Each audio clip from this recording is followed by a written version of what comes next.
Every star in Hollywood has a drink of choice, a veteran Chateau Marmont bartender whispered to me one dark night. But for some, that drink becomes their signature role. Welcome to Behind the Fame, where today we're diving into the bottom of Hollywood's darkest bottles. From Richard Burton's vodka-soaked Shakespeare to Paul Newman's beer behind blue eyes deception, these aren't just stories of addiction. They're autopsies of how alcohol became the uncredited co-star in cinema's most tragic performances. Pour yourself something strong. You'll need it for these tales. 1. Richard Burton, the voice that drowned in vodka. He wasn't drinking to escape reality. Vodka was his reality. Elizabeth Taylor confessed through diamond-studded tears. And like all great Shakespearean tragedies, his love affair with the bottle would end in spectacular ruin.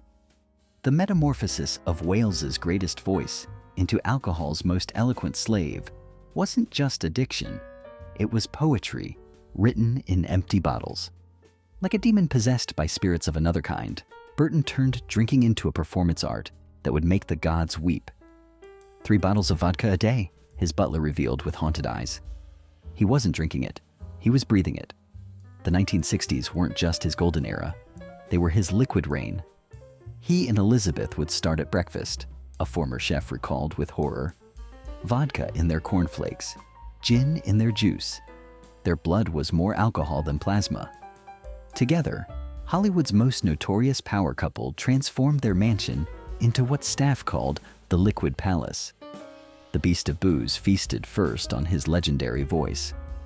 That voice could seduce the devil, his director on Who's Afraid of Virginia Woolf remembered sadly. But by the end, it was just whiskey talking. Each performance became a battle between talent and toxicity, with alcohol winning more often than not. In his darkest days, theater's most gifted tongue had become a prisoner of the bottle. He would rehearse Shakespeare drunk, a stage manager confessed, and still deliver lines that would make angels weep. Imagine what he could have done sober. Found dead at 58, his body finally surrendering to decades of abuse, Burton's romance with alcohol became his most tragic role. He didn't just die from drinking, Taylor later lamented. He drowned in his own genius, 1 bottle at a time. 2. Peter O'Toole, Lawrence of Liquid Arabia. He didn't need a camel to cross the desert. He had vodka for that, his Lawrence of Arabia co-star whispered with dark admiration. And like all desert mirages, his dance with the bottle would create beautiful, deadly illusions.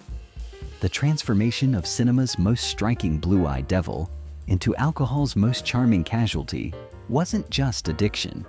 It was performance art painted in premium scotch. Like a mad prophet in the desert, O'Toole turned drinking into a religious experience.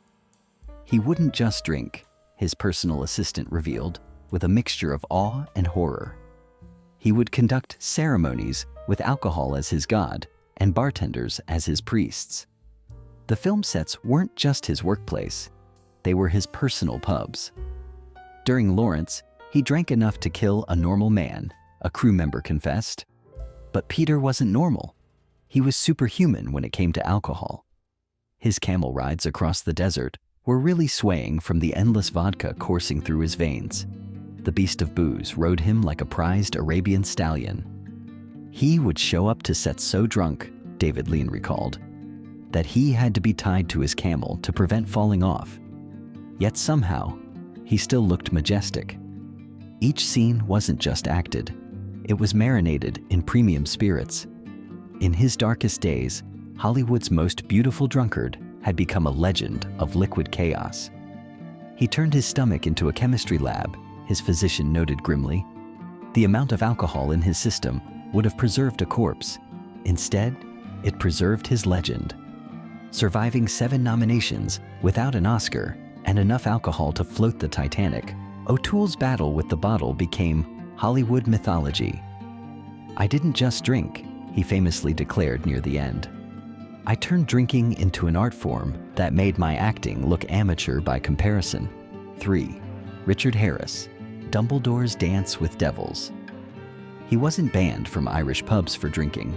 He was banned for turning them into war zones, his former drinking buddy revealed with a twisted grin. And like all great Irish warriors, his battles with the bottle would become legendary. The metamorphosis of theater's most poetic hellraiser into alcohol's most spectacular gladiator wasn't just addiction. It was Celtic mythology, rewritten in whiskey and blood. Like a drugged berserker in designer suits, Harris turned drinking into combat sport. 2 weeks in a coma wasn't rock bottom for him, his nurse confided with disbelief. It was just intermission in his ongoing war with sobriety. His legendary benders weren't just drinking sessions, they were epic sagas. He once fought an entire rugby team in a pub, a witness recalled with awe. Not because he was angry, because he thought it would make a good story. Each bottle became a chapter in his own personal mythology, each hangover a battle scar worn with pride. The beast of booze rode him like a Celtic war chariot. He would arrive on set still drunk from last week, his director on Gladiator remembered. Then deliver monologues so powerful you'd think Shakespeare was his bartender. His talent wasn't surviving the alcohol, it was being fueled by it, like a dragon breathing liquid fire. In his darkest days, Ireland's most notorious son became a one-man apocalypse. The alcohol wasn't killing him, his doctor observed with amazement. It was afraid of him. He drank like a man trying to drown the devil himself. Surviving to become Hogwarts' first Dumbledore, Harris's legendary drinking became part of acting history.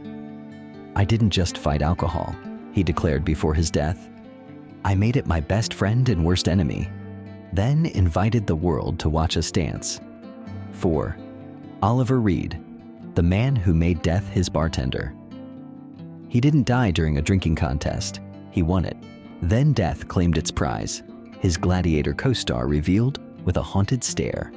And like all legendary warriors, his final battle would be with the very weapon he had mastered. The metamorphosis of Britain's most notorious hellraiser into alcohol's ultimate gladiator wasn't just addiction. It was mythology, written in bar fights and broken bottles. Like a Viking berserker trapped in modern times, Reed turned drinking into an extreme sport. 126 pints in 24 hours, a stunned bartender recalled. He wasn't drinking beer. He was trying to drown the ocean itself. Pubs weren't just his playground. They were his coliseums. He would destroy entire bars, his former manager confessed through gritted teeth. Not from anger, from pure animalistic joy. It was his way of redecorating. Each drinking session became a potential disaster zone, each bar a new battlefield waiting to be conquered. The beast of booze didn't just ride him, it became him. "He was the only man I've ever seen who could terrify alcohol," a drinking companion remembered.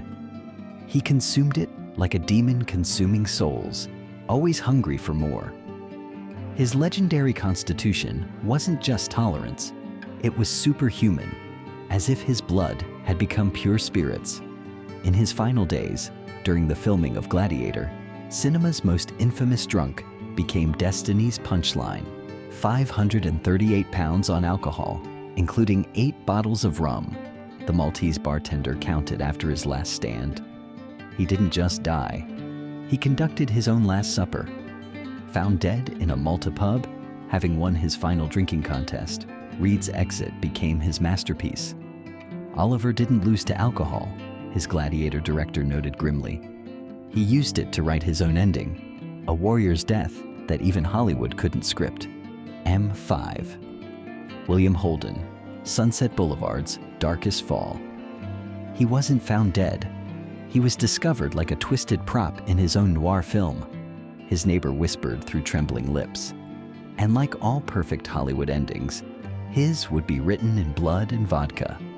The deterioration of cinema's golden boy into alcohol's most elegant victim wasn't just addiction. It was Billy Wilder's darkest screenplay come to life. Like a character from his own film, Noir, Holden transformed from Hollywood's most bankable star into its most tragic ghost. He didn't just drink, his housekeeper revealed through tears. He orchestrated his own fade to black, one bottle at a time. His Santa Monica apartment wasn't just a home, It was his personal morgue in waiting. Bloodstains on Egyptian cotton, the detective noted grimly. An empty vodka bottle on the nightstand. An Oscar gathering dust. It was like walking into the world's most expensive crime scene. The man who once commanded millions per picture died alone. His head split open from an alcohol-induced fall. The beast of booze wore him like a tailored suit. He would show up to set perfectly pressed, perfectly poised, his last director recalled. But his eyes were already dead. Each performance became a masterclass in hiding horror behind Hollywood charm. Each smile a mask for the demon drinking him hollow. In his final years, Network's angry prophet had become a self-fulfilling prophecy. He wasn't acting in that famous mad as hell scene, a crew member confessed. He was screaming for help through his character's mouth, found 5 days after his death, face down in a pool of his own blood. Holden's end became Hollywood's darkest cautionary tale. He didn't just die from drinking, his ex-wife later declared.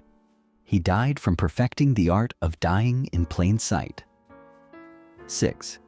Errol Flynn, the last swashbuckler's final pour. He wasn't drinking to live. He was living to drink, his captain's personal chef revealed with a haunted stare. And like all legendary pirates, his final voyage would be on a sea of vodka. The devolution of Hollywood's most dashing hero into alcohol's most glamorous victim wasn't just addiction. It was adventure gone tragically wrong. Like a fallen Peter Pan in adult's clothing, Flynn turned his entire life into one endless cocktail party. Vodka-filled coconuts on set, his co-star whispered in disgust. He wasn't acting in Captain Blood. He was actually drunk enough to believe he was a pirate. His yacht wasn't just a boat, it was his floating speakeasy. He would drift for days, his first mate confessed through gritted teeth. The only navigation was from bottle to bottle. Hollywood's most handsome swashbuckler had transformed his real life into a drunken parody of his film roles. The beast of booze wore him like a costume. By 40, his liver was twice normal size. His physician recalled grimly, "It wasn't an organ anymore, it was a war zone." Each new film became harder to ensure, each close-up revealing the ravages of his liquid diet. In his darkest days, cinema's greatest adventurer became a caricature of his former glory. The alcohol wasn't killing him fast enough, his valet revealed. So, he added morphine and cocaine to speed up the process. The man who once made millions swoon had become a bloated shadow of his former self. Dead at 50, found on a yacht floor clutching an empty bottle, Flynn's final scene became his most notorious. He didn't just die young, his last director declared. He lived so hard that 50 years was all his legend could contain. 7. Dudley Moore. When Arthur became reality. He wasn't playing a lovable drunken Arthur. He was rehearsing his own destiny, his former co-star revealed through bitter tears. And like all method actors who go too deep, the role would eventually consume its player.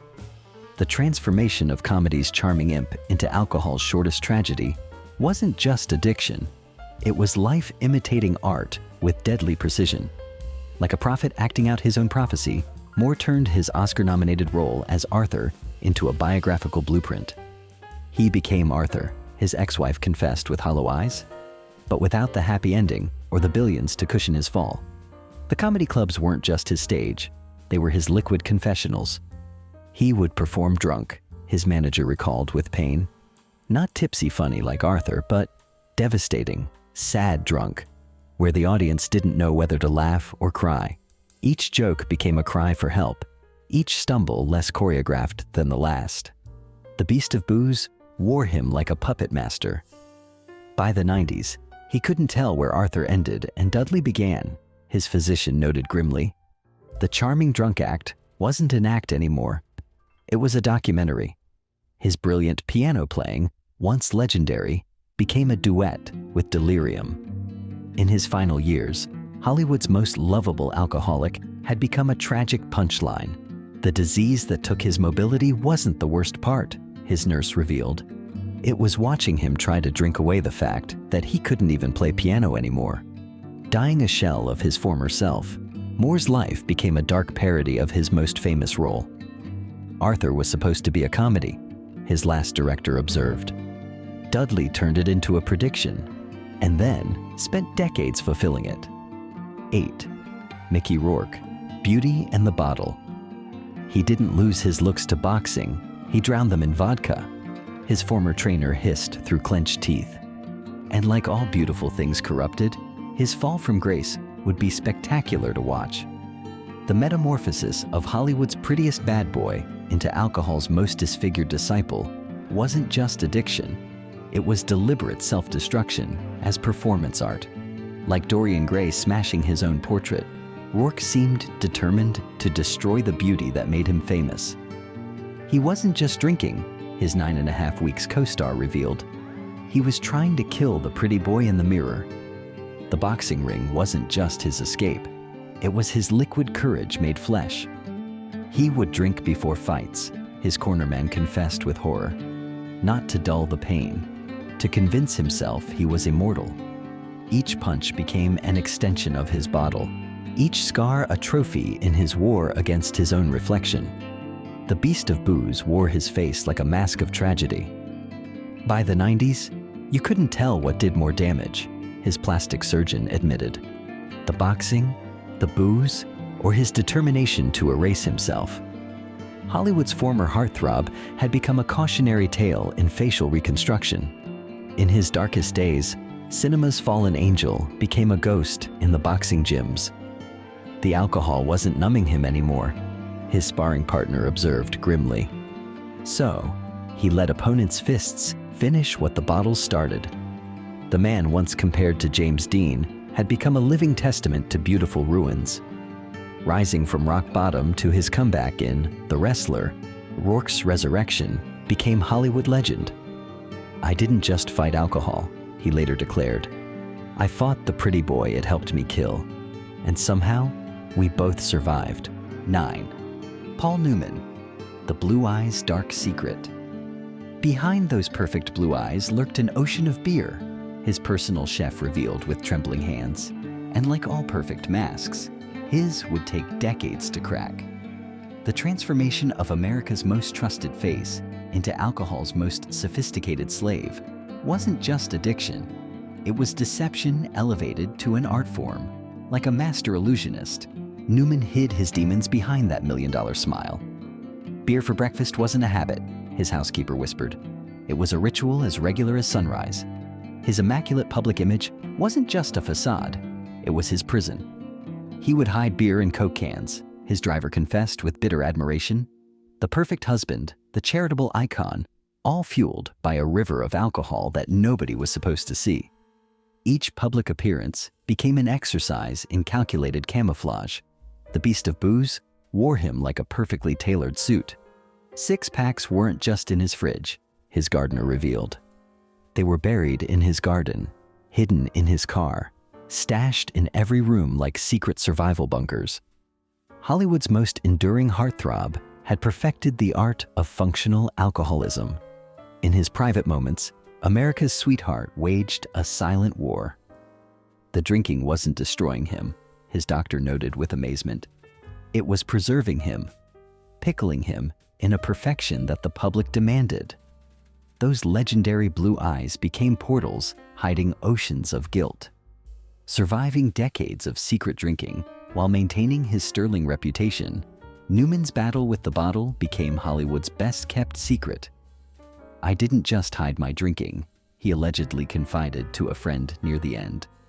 "I turned it into a performance so convincing that even I started believing the act." If these stories have shown us anything, it's that Hollywood's love affair with alcohol has produced more legends than all its studios combined. Each bottle emptied, each life shattered, each career drowned. They're all scenes in Tinseltown's longest-running tragedy. Here at Behind the Fame, we don't just tell stories. We perform autopsies on broken dreams. If you're thirsty for more raw, unfiltered truth about the entertainment industry's darkest hours, hit that subscribe button. Every week, we pour another shot of reality into Hollywood's champagne glass. Remember, in this town, every empty bottle has a story. Don't just watch, witness. Subscribe now and join us next week for Hollywood's Silent Killers, when prescription pills take the final bow. Because the truth, like the strongest spirits, burns going down. Only at Behind the Fame.